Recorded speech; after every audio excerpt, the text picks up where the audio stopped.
start by welcoming all of you to this panel. Our purpose here today is really to discuss about this relatively new phenomena in the continent, where a bunch of innovation hubs, tech hubs, and other type of intermediaries that are working with startups have emerged. We also like to see and discuss a little bit more about what are their role in the local ecosystems, and in particular, what kind of a role they are playing in crossing borders or helping businesses and startups and even other ecosystem players to cross borders and make mutual contacts and therefore create opportunities for cooperation and even new businesses beyond your own home markets. So my name is Ilari Lindi and I work at the SAIS, which is the South African Innovation Support Program. I'm based in Windhoek, Namibia, and SAIS as a program is now turned into its 4th year. We are a program financed by the government of Finland, Ministry of Foreign Affairs, and in partnership with the support coming from 5 other governments, namely South Africa, Namibia, Botswana, Tanzania, and last but not least, of course, with the government of Zambia. We are also supported by Southern African Development Community, SADC, so that enlarges, of course, the spread or the breadth of SAIS related activities throughout all the countries that are belonging to the community in Southern Africa. We have a great pleasure to have this panel here today, which is a combination of different role players.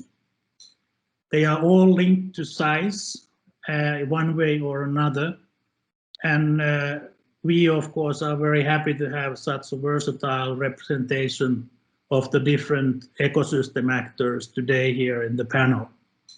The common link, of course, is not only the SAIS program, but also the fact that all the panelists are also working in Zambia in one capacity or another.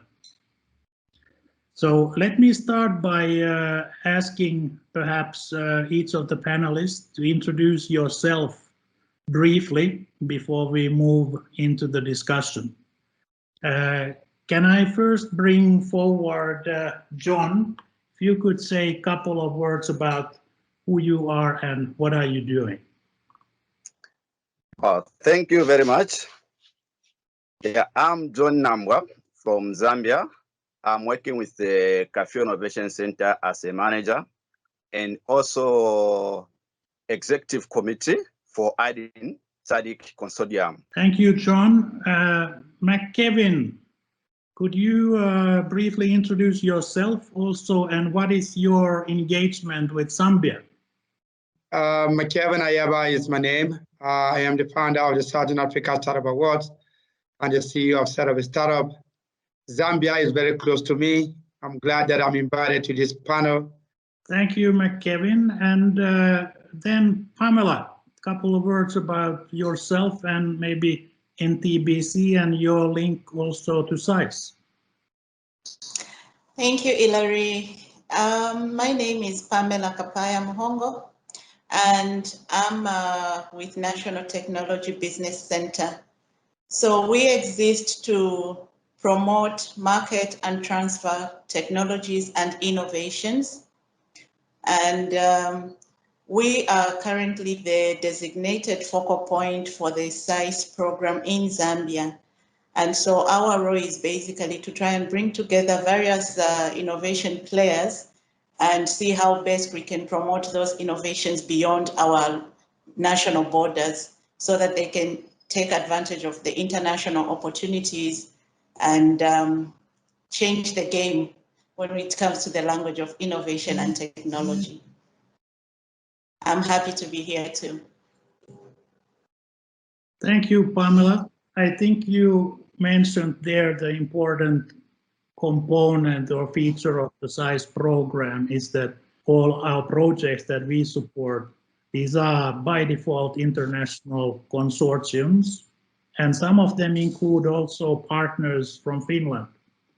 And that brings me also to our panelist from Finland, who is also representing a project consortium in this panel. So Stephen, can I invite you to say a few words about yourself and the project that you are working with?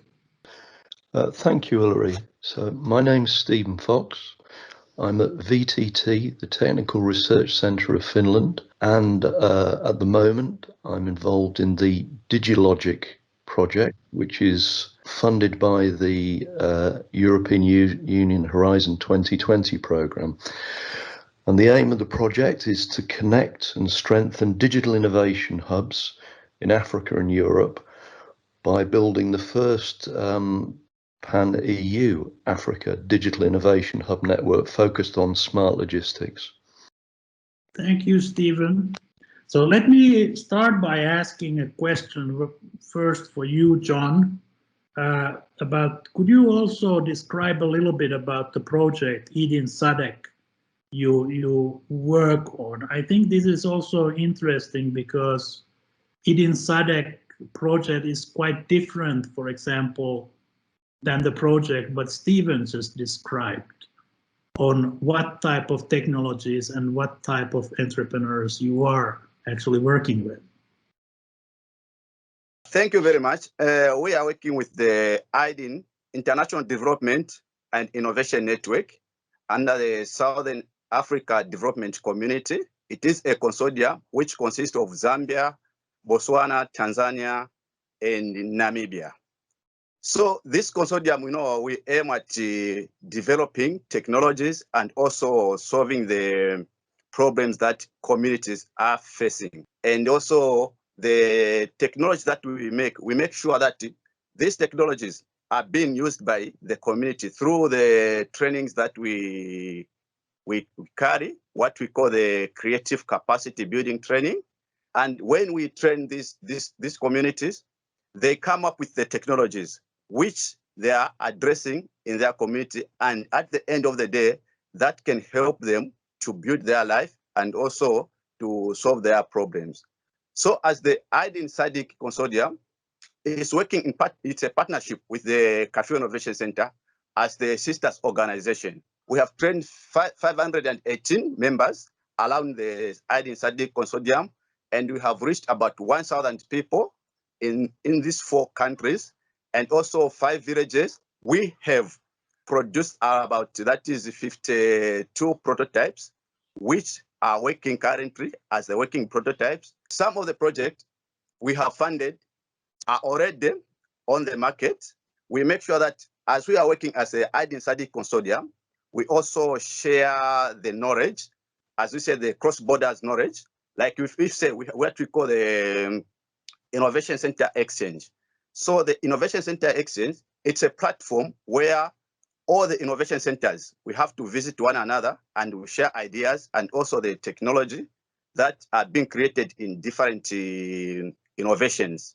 Thank you, John. It just occurred to my mind that when you are saying this, it definitely shows that when we talk about these innovation hubs and tech hubs, labs, etc., these are not organizations that one size fits all. Some are dealing with the low tech, some are dealing with the so-called high tech, some are dealing with instruments like incubators, accelerators, maybe more established entrepreneurs, while some are dealing with very early stage players. So it's a very versatile group of intermediary organizations. So Pamela, a question for you as a Zambian official.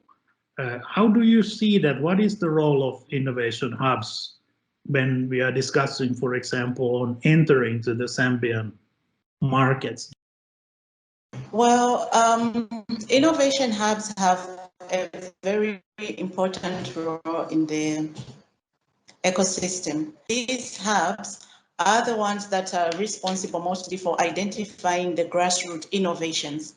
And also they try to work with the communities and provide providers to ensure that these solutions being developed are responsive to the existing challenges. As you know, an innovation can be created and brought to the fore, but if it is not serving its purpose, it may not be adopted, let alone it may not be used. And so that will entail a loss of resources. So you find that the innovation hubs exist to help to at least share this knowledge and ensure that the innovations that are being developed are relevant to the communities they are meant to serve. Also, now we are looking at the world moving more towards tech. So would like to also see that the innovations that are coming up have a chance of incorporating some technology in one way or the other. Innovations are being modeled in such a way that they are responsive to the changes in the environment that they are being created as well. So you'll find that even the innovation hubs are trying to encourage that, and where possible, even traditional innovations are being incorporated with these ICT features so that they are more applicable and widely accessible and reused. An advantage to this is the fact that it eases the aspect of transferring beyond our borders as well. And also it eases the ability for those innovations being known beyond the Zambian borders. And also it helps to scale up developers as well. So you'll find that aside from playing with technologies, the innovation hubs are on the ground and out there to try and link innovators to various kinds of support. Thanks, Pamela. I think there were a couple of things that we can take forward for discussions, and mainly, of course, what comes to my mind is that who are the beneficiaries that the innovation hubs are supporting. The other element, of course, is the nature of the technology, and I think here in this case, perhaps it's worthwhile to note that there are different kind of technologies, low tech, high tech, whatever you call them. And let me look at a little bit the high tech part of the first, so ICTs and ICT related applications and the capabilities that can do for cross-border cooperation and maybe connecting the ecosystem, and come back to the entrepreneurship afterwards. So Stephen, you described the goals of the DigiLogic project already, but let me ask you this, because your consortium is very versatile. It probably has organizations that are coming from different kind of conditions, infrastructure and skills wise. So how is the DigiLogic project aimed to support the ecosystem for digital innovation hubs in the African continent? What are your aims and goals in this regard?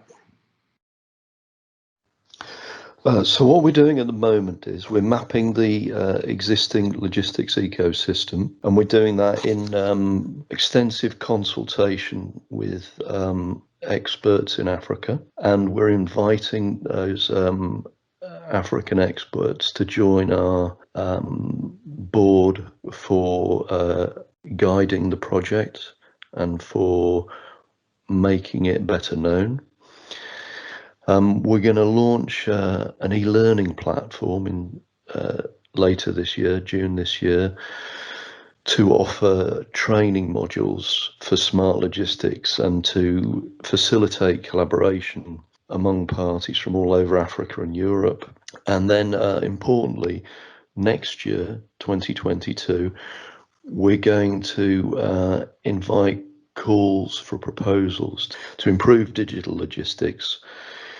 And that's open to individuals with no track record as innovators, for example, anybody, but also established innovators, startups, micro enterprises, SMEs, companies. It sounds very interesting and probably very appealing to many of the beneficiaries you are targeting with. I think this kind of international collaboration, of course, it's not only about building capacities, but oftentimes, at least in SAIS, we see that the beneficiaries are considering the main benefits of interacting with their peers from other countries. And this is also something that the initiative Southern Africa Startup Project has been working a lot. And McKevin, of course, being a founding father of the initiative here in this continent. So McKevin, can you share a little bit more about what your project is about and what have you achieved so far?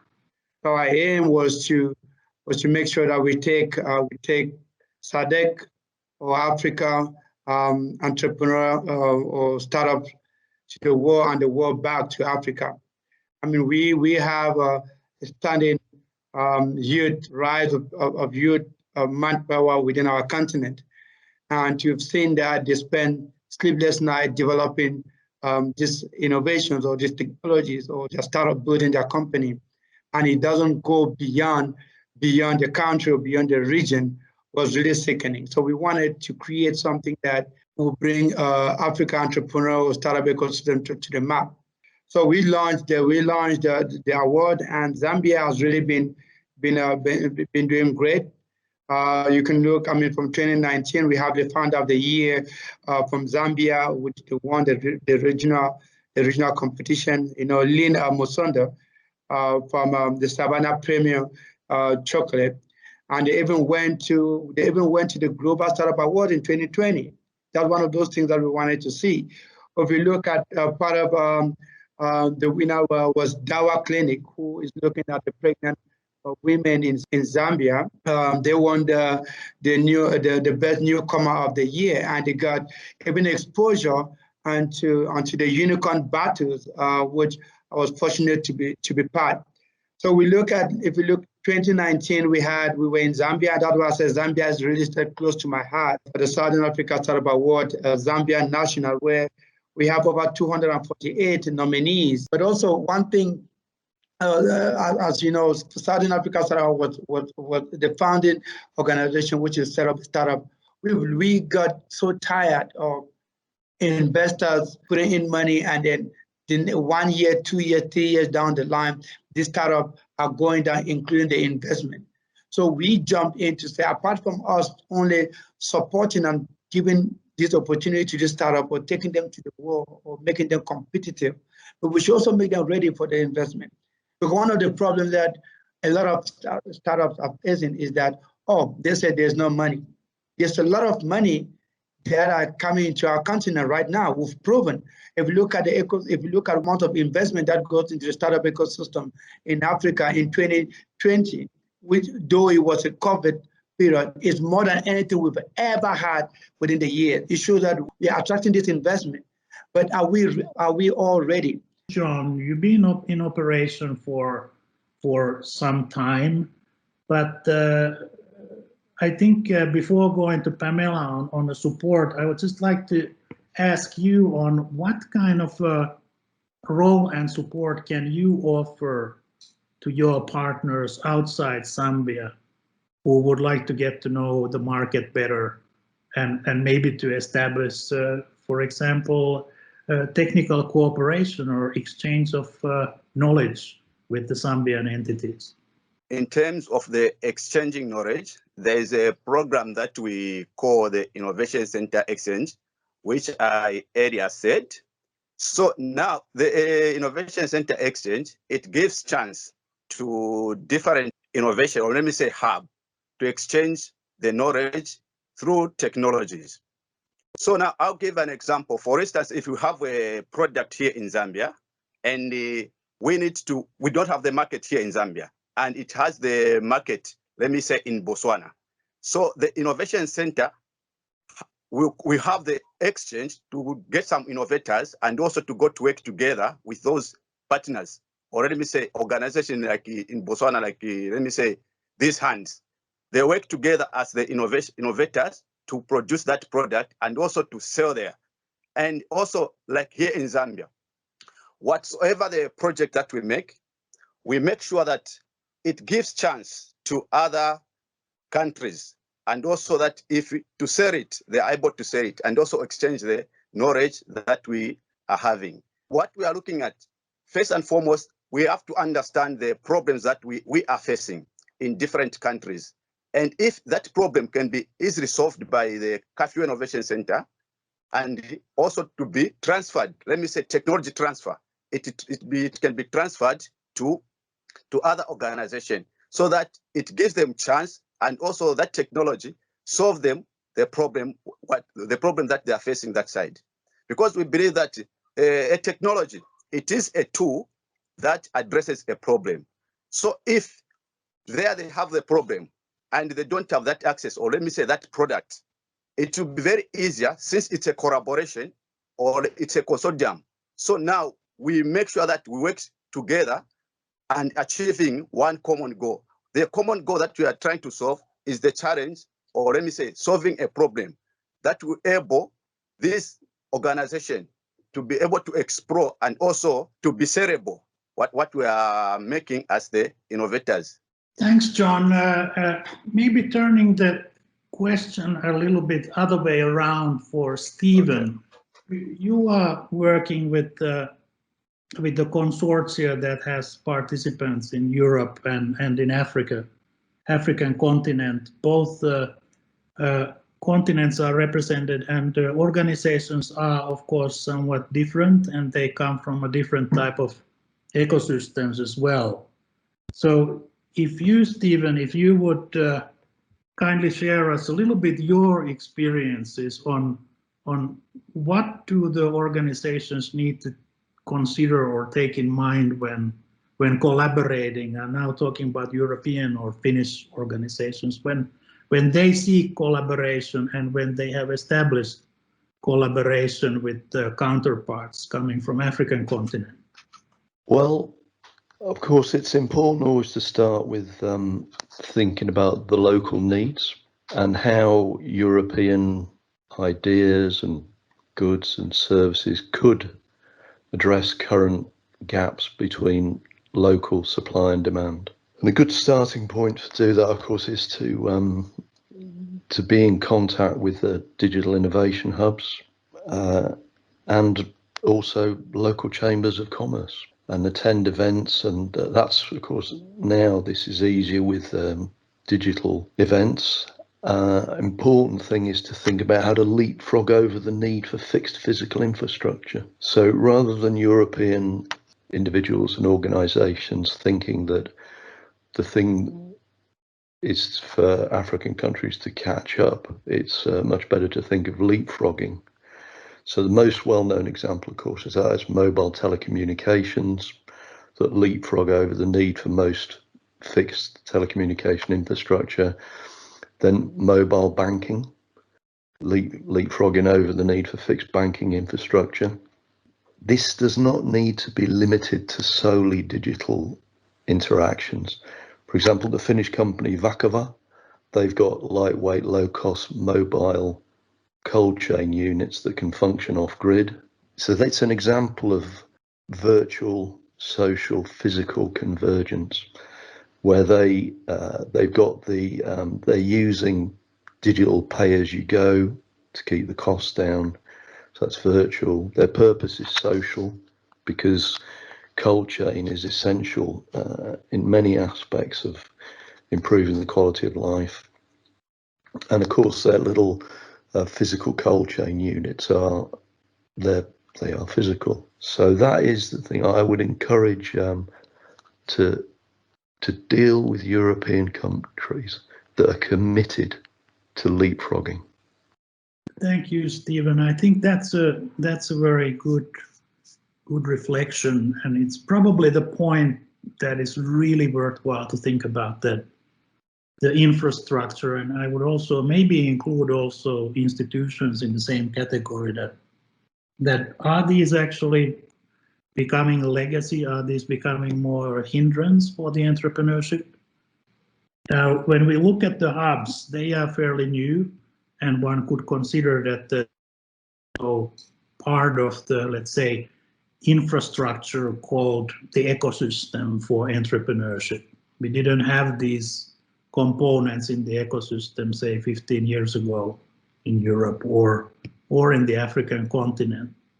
And it's very important I hear that also then how to support the growth and involvement of the ecosystem in appropriate way, and not to invest something which may not serve its purpose, which may just increase unnecessary competition.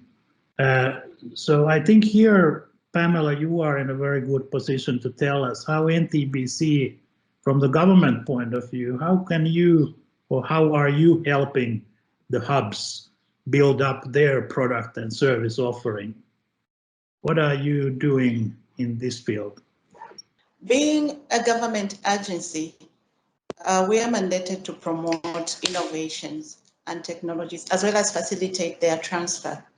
So what happens is that we work hand in hand with the hubs to try and build capacity in innovation development as well as promotion. So you'll find that some of the tech developers do not know the complete process to go through to commercialization. Others are very good at just creating those solutions, but they don't know how best they can translate them into wealth or into money-making ventures or into businesses. So you'll find that the government has designated our institution to do that, to help facilitate the commercialization process. There's also an aspect of mentorship. So we have been able to work with these hubs and also their startups as well to see how best they can be mentored and come to the fore to be at a level where they are able to speak for themselves. And sometimes NTBC has also offered incubation facilities for these innovators or startups, so to speak, to be able to be accommodated and operate in a certain environment. So from the government point of view, we have been able to partner with Kabwe Institute of Technology and have some space there where some of the innovators or entrepreneurs can be accommodated. So you'll find that there's need for various innovations to be matched or linked to various kinds of support. It could be technical, it could be financial. So from the government point of view, we have been able to also refer some of these innovations coming from the hubs to the technology development, the Technology Business Development Fund, which we are hosting on behalf of the government, so that they are able to apply and access. And aside from that, partnerships like SAIS have brought in like the Innovation Fund, which is also availed to these hubs so that their members can also get to apply and stand a chance to win some kind of support, financial support that will move their innovations a step further. And so we also try to help to spread the word and ensure that some of those opportunities reach the people that are on the grassroots.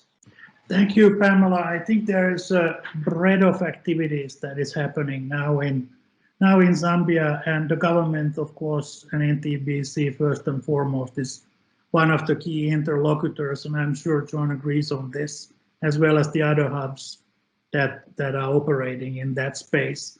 Now, maybe in closing, I would like to bring in McKevin.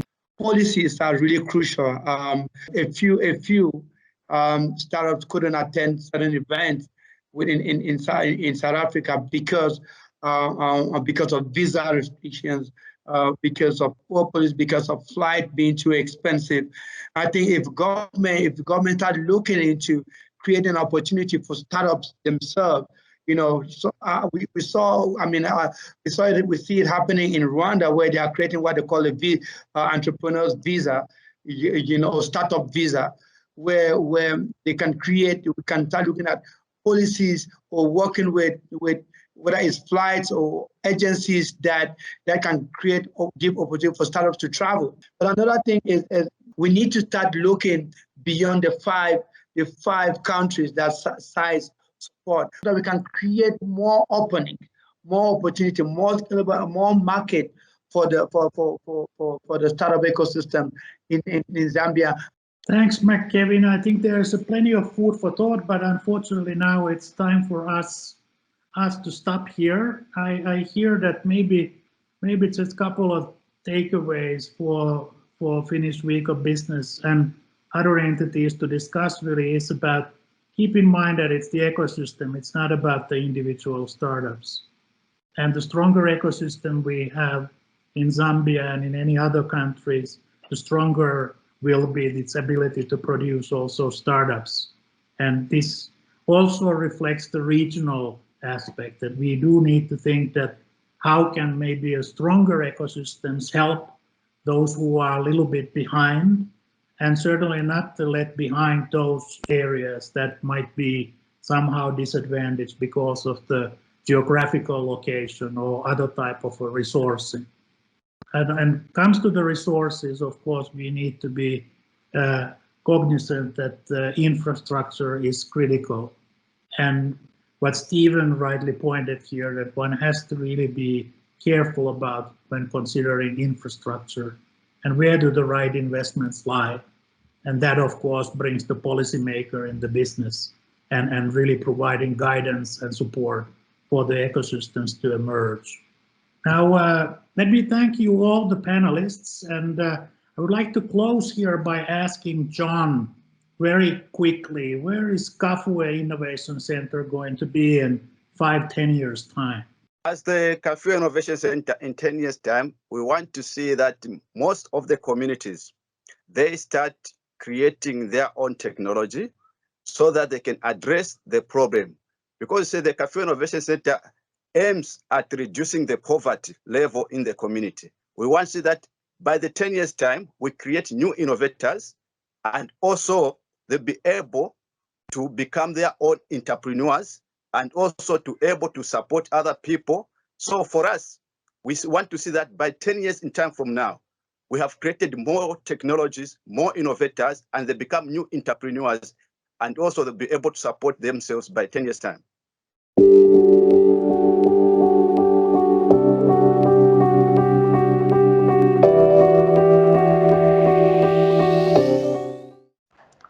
Thank you so much, Hilary, for that great panel. And now I'm going to hand over to Flora because she's going to be taking us through the Q&A section.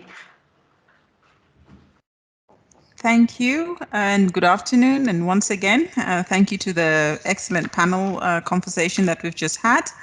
I'm going to start off, fortunately, we have all 4 panelists with us this afternoon. Now we'll start off with a question that I've seen right now in the chat, and that goes straight to Stephen. Why do you think leapfrogging is so important? Because the existing systems in Europe have proven to be not ecologically sustainable. So instead of going through the process of constructing fixed infrastructure with all the huge capital investment required and all the environmental costs involved, it'd be wise to skip over that, to leapfrog over it and go straight to the solutions that are trying to be implemented now in Europe. Thank you, Stephen. While I still have you on the line, can you answer this as an additional question? How do digital innovation hubs, how can they reach regions that have really patchy internet connectivity? And this probably also relates to the prior question of leapfrogging. So we're going from, your laid down analog infrastructure and we're leapfrogging into digital, but there's some areas which don't have access to digital. How would you address those using the hubs? Well, digital, as we know the word digital, it long predates the internet. So digital does not equal the internet, and we can involve, for example, rural telecentres and rural radio that may not have any internet connection at all. Excellent. So there's still value in some of the, I know some of the African countries that are still establishing and working with telecenters. There's still a lot of value in that, and obviously not just for logistics as your project is working on, but I know it's a lot of value also in medicine and in other areas. So that's great to hear that there still are what we now know as high-tech mobile apps that we can still access. Still, rural populations can still have access to services and still be able to create and support entrepreneurs in their space, despite not having all the modern technology at hand. Another question. There's a question for John here. Someone wants to understand, it's Misha, wants to understand a little bit about the prototyping process that SAIS uses. Can you elaborate on that? John? Okay. Come again? Can you tell us a bit more? Misha would like to know, can you tell us a bit more about the prototyping process that SAIS uses? How do you work your processes? How do you develop the prototypes that you work with different innovators? How do you do that? Okay, thank you very much. Nomad for the IDIN SADC Consortium, which is the International Development Innovation Network. So now we have the process that we call a design process. So a design process is a step which, when we are carrying all these trainings, we call them creative capacity building and also the build it training. So we take all the innovators through the process called the design process. So the first step that we follow in the design process is the gathering of information. So when they gather information, they make sure that the time of gathering information, they understand all the process, how they understand the problem first. When they understand the problem, they gather information, they now choose the idea, looking for the ideas. So when they choose ideas, that's how now they follow until they come to where we call it getting the build it and also getting the build it and also getting the feedback to the community. So now, before they come up with the prototype, we make sure we send them to the community. They understand the problem. And when they understand the problem, they now gather the materials which they need to build the prototype, or let me call the technology that addresses the problem they're trying to solve at that particular time. So the only thing that governs us through all this training, the build it, the creative capacity building, is the design process that we take them through so that they also understand the problem before they come to the building of the prototype. Because sometimes you may find that most of the time you may build a prototype that does not address the challenge, and also which comes to a problem. Because we believe that to every problem is a solution, and it is a business once it reaches into the market. So now what we do for them to come up with the prototype, we take them through the process, what we call the design process or the design cycle. Thank you, John. Can you just elaborate a little bit of, maybe share with us one successful prototype that you have seen through the design process and facilitated its entry into the Zambian market? Okay, so one of the prototypes that I can say is the aluminum casting shader that we developed during this training funded by SAIS.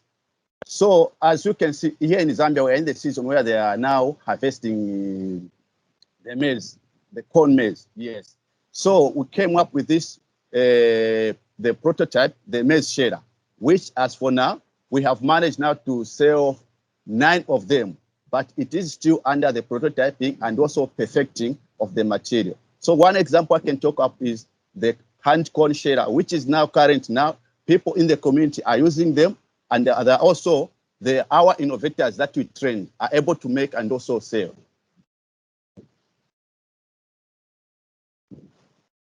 Thank you, John. I'll move on to another panelist. Pamela, are you able to share with us a little bit of NTBC's maybe if you can share one NTBC success story where you have effectively, let's say, brought about international collaboration. It can be with Finland, it can be with any other partnership, but just to show the role of NTBC in facilitating these international partnerships.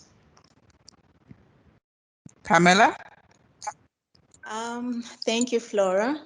To begin with, we've been able to facilitate the development of the Greenbelt energy cooking stove. This is a stove that was showcased by one of the startups during the Boost Up 2019 competition. So this one went ahead and finalized their prototype, which is now available, but they are yet to enter the market. But at least we've seen it through, and they were also helped to get a patent provision, which they can now attest to their innovation. Aside from that, as our role in Zambia being the focal point institution, we have also facilitated the participation of Zambian startups in the SAIS Innovation Fund. And we have Better World Energy, which is one startup that has been able to get some sponsorship. But I'll also bring to you, like Greenbelt Energy were able to get some connections through the booster participation. They were able to get a bit of some mentorship through the Finnish embassy here in Zambia. And they were able to get, I think, some additional incentives towards their project. But throughout our participation in the Boost Up series, we have seen Zambian startups emerging winners. Like in 2018, we had two, AgriPredict Zambia and Safe Motherhood Alliance winning during the Slash pitch competition held in Finland, Helsinki. So these also were able to get some international networks and support to perfect their prototypes, to perfect their startups. And I'm proud to say that they were able to sink their feet into more and deeper international ecosystem playground, so to speak. They've gained the recognition, they've gained some of the experience in terms of pitching and getting other networks that support their business ideas. And bringing it back to home, AgriPredict is one of those that have also been identified now to say they can get some funding also from other local ports like the Technology Business Development Fund. I think just to mention a few, these are amongst the ones I can mention. Well, it's excellent. I think it's very good, useful information for those of us on this platform today to just understand the role of NTBC in supporting entrepreneurs. You help them connect, you provide them with capacity. That's your main role in the Boost Up program.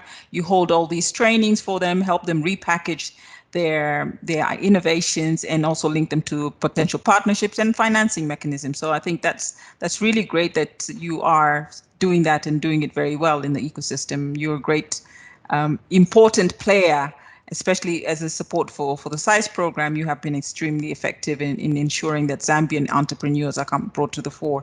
I'm not sure if I'm doing well on time. I have one more question and I'd like to send this through to Kevin. Kevin, with SASA, can you just give us a little bit of your vision in the next 5 years? How do you expect to continue to support startups as you've been doing so well in the region? Because the SAIS support, as you know, is ending, but you probably have other plans that you'd like to share and draw in partnerships, potential partnerships from those of us on the platform. Thank you very much, Flora. We mentioned we celebrate success and we also learn from failure. Our aim is to continue to support entrepreneurs to be able to raise funds. As we know, one of the most difficult problems that entrepreneurs are facing is to be able to raise funds. I asked in my conversation that are we ready? So set up a startup we are blessed that SAIS has supported us for the last 2 years and be able to give us an opportunity to have developed this platform. Not that we are moving away from continually running awards or other events. We have a summit, an Africa Startup Ecosystem with our summit coming up in November this year, but also continue to use this platform, which is a digital platform, to help startup to be investment ready, but also give an opportunity for entrepreneurs or aspiring entrepreneurs who are all over the continent and globally access our program online, making entrepreneurship accessible to everyone, but inclusively and more diverse within the SADC region and the continent as a whole. So we have to really keep our focus, on what investors are looking for and how we can help startups to get there. Thank you very much, McKevin. And I'd like to also thank Stephen, John, and Pamela, all of you, for your contributions in the panel and also towards the questions towards the end.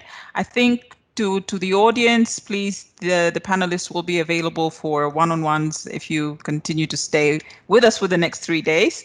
And you can further engage if you've got any additional questions. Otherwise, thank you all, and I'll exit my role as a moderator for this session. Thank you so much. Thank you so much, Flora, for being such a great moderator and handling that Q&A so well. To everyone that is taking part, the participants, thank you for staying on this long, but we know you might be hungry right now, and we're going to take a lunch break for 30 minutes. So we're all going to gather back here at 14 hours for the last sessions of day 1 of the finished week of business 2021. So happy that you're all engaged and you're taking part in this exciting week. So much in store for you later on, especially I think most of you will be excited about the B2B matchmaking sessions that you're going to have later on after the keynote speech in the afternoon and the panel. Looking forward to seeing you later. Have a good lunch.